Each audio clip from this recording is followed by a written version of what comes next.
Afghanistan is often described as the heart of Asia, and when you look at its history, this title makes perfect sense. For thousands of years, this rugged land has stood at the center of great empires and ancient trade routes. The Silk Road, one of the most important arteries of global exchange, passed directly through Afghanistan, connecting China to the Mediterranean. Caravans of merchants once crossed its deserts and mountain passes, bringing not only silk, spices, and gems, but also ideas, religions, and inventions that would reshape the world. Cities like Balkh, known in antiquity as the mother of cities, were thriving centers of culture and scholarship long before many parts of the world had even formed their first states. Alexander the Great marched through here in the 4th century BCE, leaving behind traces of Hellenistic influence. Later, the Kushan Empire, ruling from Afghan territory, became a bridge between Greek and Indian civilizations, giving birth to unique art forms like Greco-Buddhist sculpture, where Buddhist imagery was carved in a style inspired by Greek realism. But Afghanistan was not just a place of passage, it was a land where new ideas took root. Zoroastrianism, one of the world's oldest monotheistic religions, once spread through its valleys. Buddhism flourished here too, leaving behind monumental works such as the famous Bamiyan Buddhas, towering statues carved into cliffs that stood for over 1,500 years before their destruction in 2001. Later, Islam became the dominant faith, weaving Afghanistan into the wider fabric of the Islamic world. This constant mixing of cultures, religions, and traditions created a society that is far more diverse than many imagine. Even today, Afghanistan's people carry echoes of this history, from Persian poetry recited in Herat, to Turkic traditions kept alive by Uzbek and Turkmen communities, to nomadic ways of life passed down by the Pashtun and other tribes. In this sense, Afghanistan is not just a country, it is a living museum of human civilization, where every valley and every ruin tells a story that connects Asia, the Middle East, and Europe. Afghanistan's geography is one of its most defining features, shaping both its history and the daily lives of its people. At first glance, the country seems dominated by mountains, and it truly is.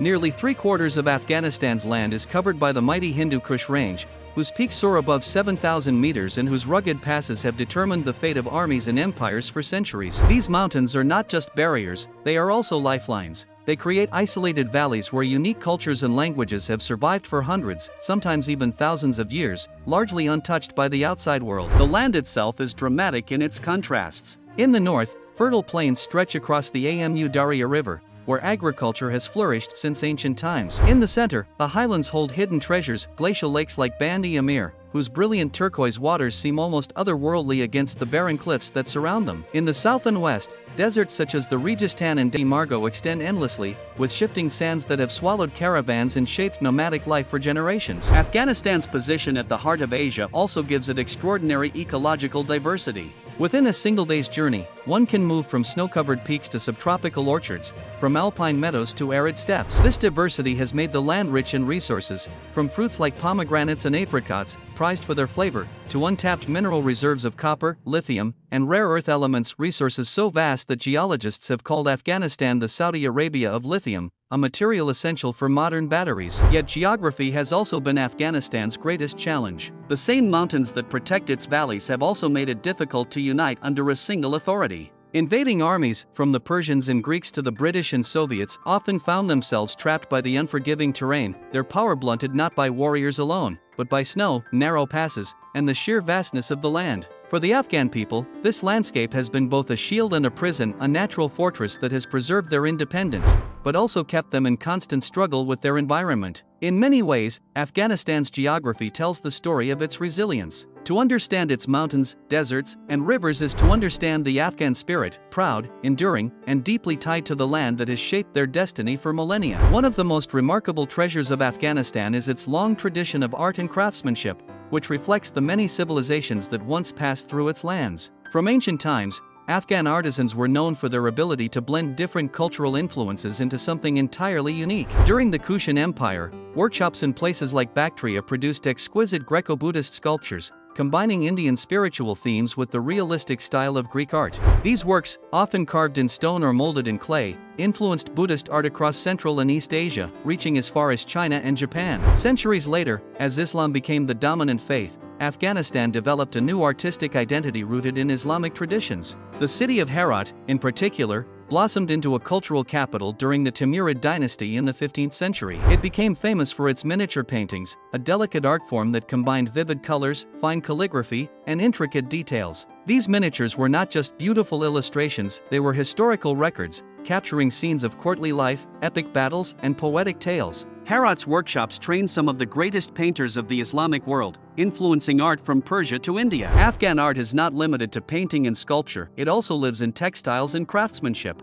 For centuries, Afghan carpets have been prized around the world for their bold geometric patterns and deep, natural colors. Each carpet tells a story, with designs often passed down through families and tribes, serving as a living memory of nomadic traditions. Jewelry, too, holds a special place. Afghan lapis lazuli, a deep blue stone mined in the region for over 6,000 years, was used in the funeral mask of Tutankhamun in Egypt and later ground into pigment for Renaissance paintings in Europe. Despite decades of conflict, Afghanistan's artistic traditions have never truly disappeared. In small workshops and family homes, painters, weavers, and jewelers continue to practice their crafts, preserving techniques that connect the present with a past stretching back thousands of years. In this way, Afghan art is not only a cultural heritage but also a symbol of resilience, proving that creativity and beauty can survive even in the most turbulent times. Afghanistan is a land where history has often been recorded not with pen and paper, but through music, poetry, and oral tradition. For centuries, Afghan culture has thrived on storytelling, where epic tales, folk songs, and poems have carried the wisdom of ancestors and preserved the memory of past generations. These traditions are not just entertainment, they are the heartbeat of Afghan identity. One of the most powerful examples is the lande, a form of oral poetry often composed by Afghan women.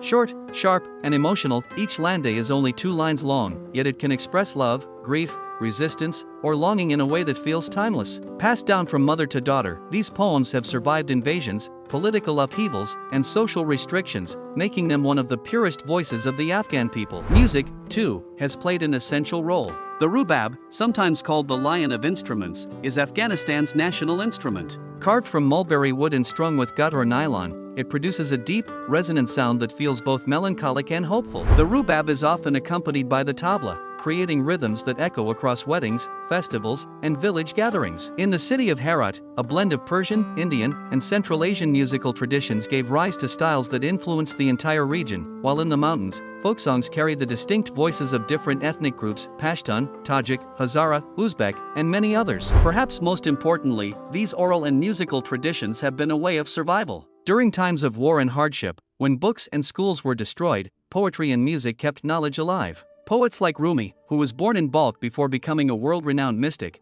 continue to inspire not only Afghans but millions across the globe. Even now, in villages and cities alike, when the sun sets and daily work ends, people gather to sing, recite, and remember. Through these traditions, Afghans have kept their history, emotions, and identity alive, proving that words and music can be as strong as stone monuments, and sometimes, even harder to destroy. Afghanistan's cuisine is more than just food, it is a reflection of the country's history, geography, and the countless cultures that have crossed its lands. Because Afghanistan once stood at the crossroads of the Silk Road, its kitchen became a meeting point for flavors from Persia, India, Central Asia, and the Middle East. Over the centuries, Afghans have transformed these influences into a culinary tradition that is uniquely their own, full of rich aromas, generous portions, and the warmth of hospitality. One of the most iconic dishes is kabuli pulao, often considered the national dish. It is a fragrant rice pilaf, usually cooked with lamb or beef, flavored with spices like cardamom and cinnamon, and topped with caramelized carrots, raisins, and almonds.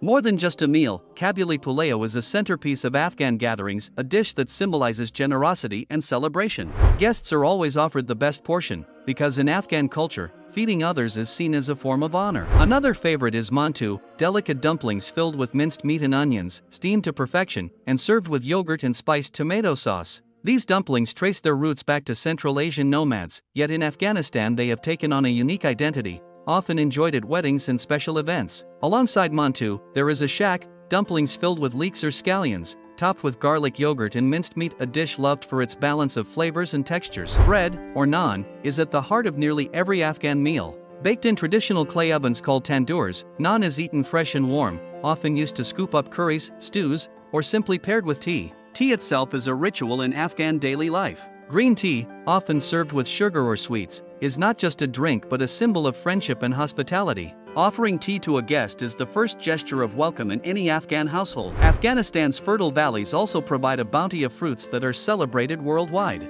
Afghan pomegranates, grown in Kandahar, are prized for their sweetness and vibrant color. Grapes, apricots, mulberries, and melons from Afghan orchards have been traded along ancient routes for thousands of years. Even today, dried fruits and nuts from Afghanistan remain a vital export, connecting the country to global markets. What makes Afghan cuisine truly special is not just the dishes themselves, but the spirit behind them. Meals are meant to be shared, often eaten from large communal platters, bringing families and neighbors together. In times of both joy and hardship, food has been a source of unity, a reminder of tradition, and a way to keep culture alive.